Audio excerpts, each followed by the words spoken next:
तो hello student, मैं केश नंदन गुप्ता स्वागत करता हूं आप लोग को इस न्यू वीडियो में। मोटिवेशन शायरी से जो है शुरू करते हैं। तो बच्चों, कहा जाता है कि करत करत अभ्यास का जरमती हो सुजान। करत करत अभ्यास का जरमती हो सुजान, और रसरी आवत जात है सिल पर परत निशान।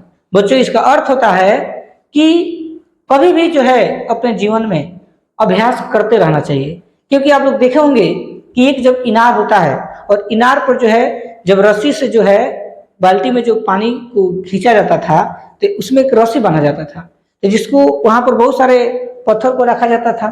जब रस्सी को उधर से खींचा जाता था तो बच्चों उस पत्थर पर निशान पड़ जाता था। क्यों? क्योंकि उस रस्सी को बार बार हम लोग खींचते थे, क्योंकि उस रस्सी से बार बार आवागमन होता रहता था, जिसके कारण उस पत्थर पर निशान पड़ जाता था। उसी तरह बच्चों हम लोग का दिमाग है। बताइए, उस कठोर पत्थर पर जब निशान पड़ सकता है तो हम लोग का तो नॉर्मल कोमल शरीर है, तो आखिर हम लोग का क्यों नहीं विकास हो सकता है? आखिर हम लोग पढ़ने में क्यों नहीं तेज हो सकते हैं? बस कमी कहाँ करते हैं? अभ्यास नहीं करते हैं। अभ्यास करते रहना चाहिए, लगातार बच्चों प्रयास करते रहना चाहिए। एक ना एक दिन आपको सफलता जरूर मिलेगा बच्चों। तो आप लोगों को यह मोटिवेशन सारी इसलिए समझा रहे हैं क्योंकि आप लोग को अंदर एक जागरूक पैदा करना है। आप लोग थोड़ा अपने जब पढ़ाई पीरियड में हो तो अपने आप पर एक कॉन्फिडेंस के साथ पढ़ाई कीजिए। ठीक है, मैट्रिक की तैयारी कर रहे हैं तो आप ऐसा तैयारी कीजिए कि अगर आपका रिजल्ट हो, गांव समाज और आपके गार्जियन का जो है नाम हो कि मेरा बेटा जो है या मेरी बेटी जो है पढ़ लिख कर कुछ अच्छा काम की, ठीक, या रिजल्ट अच्छा मंगाई है। ठीक है, तो इस वीडियो में बच्चों हम लोग प्रश्नावली 9.1 का क्वेश्चन नंबर 11 को सीखेंगे। इसके पहले जो है बच्चों हम बहुत सारे वीडियो को बना चुके हैं, प्ले लिस्ट में इस वीडियो को सेव किए हैं। अगर पीछे वाला वीडियो आप लोग देखना चाहते हैं तो देख सकते हैं। तो बिना देरी के वीडियो को शुरू करते हैं, देखिए और सीखिए। ध्यान से बहुत समझना इस प्रश्न को। देखिए, प्रश्न कह रहा है एक नहर के, क्वेश्चन नंबर 11 है, ध्यान से समझना। एक नहर के एक तट पर एक टीवी टावर ऊर्ध्वाधर खड़ा है। ठीक है बच्चों, मान लीजिए, ध्यान समझिएगा बच्चों, यह कोई बच्चों हमारा नहर है। ठीक, और नहर का तट यह है, तट में समझते हो ना, किनारा, यह हमारा किनारा भाग है। टावर ऊर्ध्वाधर खड़ा है और इस पर बच्चों एक टावर खड़ा हुआ है एकदम सीधा इस टाइप से। एक जो है टावर आपका ऊर्ध्वाधर क्या है, यानी सीधा जो है खड़ा है, ये आपका टीवी टावर है। टावर के ठीक सामने दूसरे तट के एक अन्य बिंदु से, मान लीजिए तट है बच्चों, और दूसरे तट, मान लीजिए यहाँ पर कोई बीच में कोई क्या है बच्चों, बिंदु है, तो दूसरे बिंदु से टावर के शिखर का उन्नयन कोण 60 डिग्री है। और इसका बच्चों उन्नयन जो कोण है बच्चों, इसका यहाँ से लेकर यहाँ तक इसका जो उन्नयन कोण है वो कितने डिग्री है बच्चों? 60 डिग्री है। याद रखना, कितने डिग्री? 60 डिग्री। ठीक है, इसी तट पर इस बिंदु से 20 मीटर दूर, अब इस बिंदु से बच्चों यहां से लेकर यहां तक कितने मीटर दूर? 20 मीटर दूर। और इस बिंदु को मीनार के पाद बिंदु से मिलाने वाली रेखा पर स्थित एक अन्य बिंदु से टावर के शिखर का उन्नयन कोण 30 डिग्री है। और बच्चों इसी का फिर से जो उन्नयन कोण है, यह उन्नयन कोण बच्चों कितने डिग्री है? 30 डिग्री है। यह जो डिग्री है बच्चों कितने डिग्री है? 30 डिग्री है। ठीक है, तो क्या करना है बच्चों? टावर की ऊंचाई और नहर की चौड़ाई ज्ञात करना है बच्चों। टावर की ऊंचाई का मतलब यह, यानी हमको बच्चों यह निकालना है। नहर की चौड़ाई का मतलब कि बच्चों यह हमको निकालना है। ठीक, बहुत आसान है। तो ये आपका क्या है बच्चों? ऊंचाई है। तो ऊंचाई को हम लोग मान लेते हैं, मान लीजिए यह जो हमारा ऊंचाई है इसको हम लोग मान लेते हैं h, यानी हमको h निकालना है, या हमको दूरी निकालना है, इसको हम लोग मान लेते हैं x। ठीक, और इसको नाम देते हैं, मान लीजिए बिंदु A है, ये बिंदु B है, ये आपका C है और आपका D है। ठीक, जो जो वैल्यू बच्चों दिया हुआ है उसको हम लोग लिख लेते हैं, इसके बाद हम लोग प्रश्नों को हल करते हैं। ठीक है, देखिए लिखेंगे दिया है, दिया है, क्या दिया है बच्चों इसमें? तो इसमें जो है आपका एक कह रहा है कि 20 मीटर दूर, यानी दूरी दिया है, तो लिखेंगे दूरी। और किसकी दूरी बच्चों दिया है? ए बी की, तो लिखेंगे ए बी। दूरी ए बी बराबर कितना मीटर, 20 मीटर दिया हुआ है। अब हमको ज्ञात करना है, तो लिखेंगे ज्ञात करना है, ज्ञात करना है। क्या ज्ञात करना है बच्चों, टावर की ऊंचाई। तो लिख दीजिए टावर, टावर की ऊंचाई, टावर की ऊंचाई। तो टावर की ऊंचाई को हम क्या माने, देखिए टावर की ऊंचाई क्या है बच्चों, सी डी। तो लिख देते हैं सी डी। तो सी डी को क्या माने हैं, एक्स, तो एक्स लिख देते हैं। ठीक, इसके बाद दूसरा चीज हमको क्या निकालना है बच्चों, नहर की चौड़ाई। तो लिखेंगे नहर, नहर की चौड़ाई।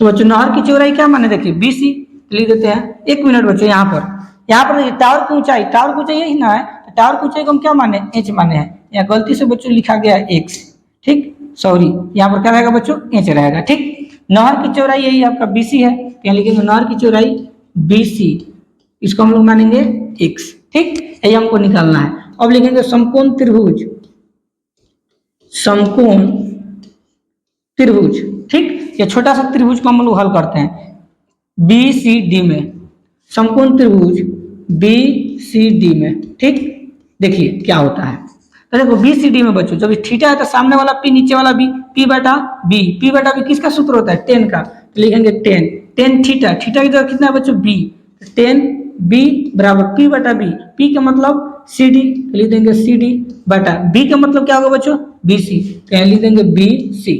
टेन है तो टेन लिख देंगे बी, तो बी का वैल्यू कितना डिग्री है, 60 डिग्री, यहाँ लिख देंगे 60 डिग्री बराबर सी डी, सी डी को क्या माने हैं एच, तो लिख देते हैं एच बटा बी सी, बी सी को क्या माने हैं एक्स, लिख देते हैं एक्स। और वैल्यू पुट कर दो, टेन 60 डिग्री का वैल्यू कितना होता है, √3 बराबर एच, अब बटा में क्या हो जाएगा एक्स। अब इसको 3 गुना कर दीजिए, तो देखिए यहाँ पर कोई संख्या नहीं है बच्चों, तो एच में एक से गुना हुआ तो क्या होगा एच, और √3 में एक से गुना हुआ तो क्या होगा बच्चों, √3 एक्स। इसको हम लोग समीकरण, तो बच्चों इसको हम लोग समीकरण एक का नाम दे देंगे। ठीक है, देखिए इसके आगे अब क्या करेंगे। अब देखिए बच्चों यहाँ एच के वैल्यू आ गया, अब हम क्या करेंगे, 12 त्रिभुज लेंगे ए सी डी में। ठीक, तो लिखेंगे समकोण त्रिभुज, समकोण त्रिभुज ए सी डी में। ठीक है, ए सी डी में। ठीक, देखिए इसमें क्या होता है, जब समकोण त्रिभुज ए सी डी लेंगे तो देखिए यह जब थीटा है बच्चों, सामने वाला क्या होगा पी और नीचे वाला बी, पी बटा बी, तो पी बटा बी किसका फॉर्मूला होता है, टेन का, लिख देंगे टेन, और थीटा की जगह क्या है बच्चों ए, तो टेन ए बराबर पी बटा बी, तो पी का मतलब क्या होगा बच्चों सी डी, तो लिख देते हैं सी डी बटा बी, बी का मतलब क्या हो जाए बच्चों ए सी, लिख देते हैं ए सी। टेन है तो लिख देंगे टेन ए, तो ए के वैल्यू कितना है बच्चों, देखो 30 डिग्री, यहाँ लिख देंगे 30 डिग्री।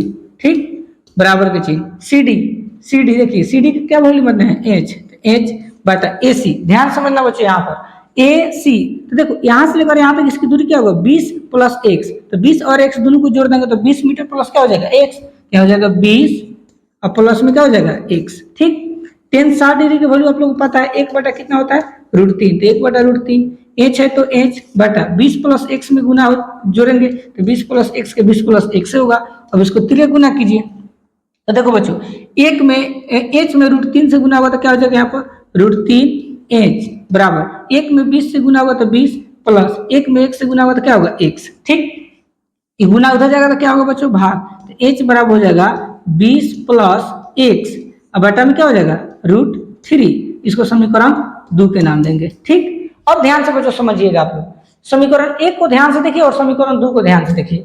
समीकरण 1 और 2 को ध्यान से जब देखेंगे तो समीकरण 1 में देखिए h और समीकरण 2 में भी h दोनों में बराबर है, तो जब LHS जब बराबर होता है ना बच्चों तो RHS भी क्या होता है बराबर होता है, याद रखिएगा। तो h और h दोनों बराबर है तो √3x जो होगा वो 20 प्लस x बटा √3 की क्या होगा बराबर होगा। इसी को हम लोग अब यहाँ पर लिखते हैं, ध्यान समझिएगा।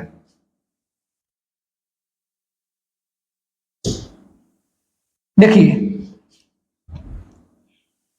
चलिए यहाँ लिखेंगे समीकरण 1 एवं 2 से, समीकरण 1 एवं 2 से। तो समीकरण 1 क्या था √3x लिख देंगे √3x। और समीकरण 2 में क्या है, ध्यान समझिएगा। समीकरण 2 में देखिए 20 + x बटा √3 लिख देंगे 20 + x बटा में √3। अब इसको हम लोग तीछा तीछी गुना करेंगे तो देखिए √3 में जब 1 से गुना होगा तो बच्चों क्या होगा, 3x होगा, 3x। 20 है तो लिख देंगे 20 और प्लस क्या हो जाएगा x, तो x लिख देंगे।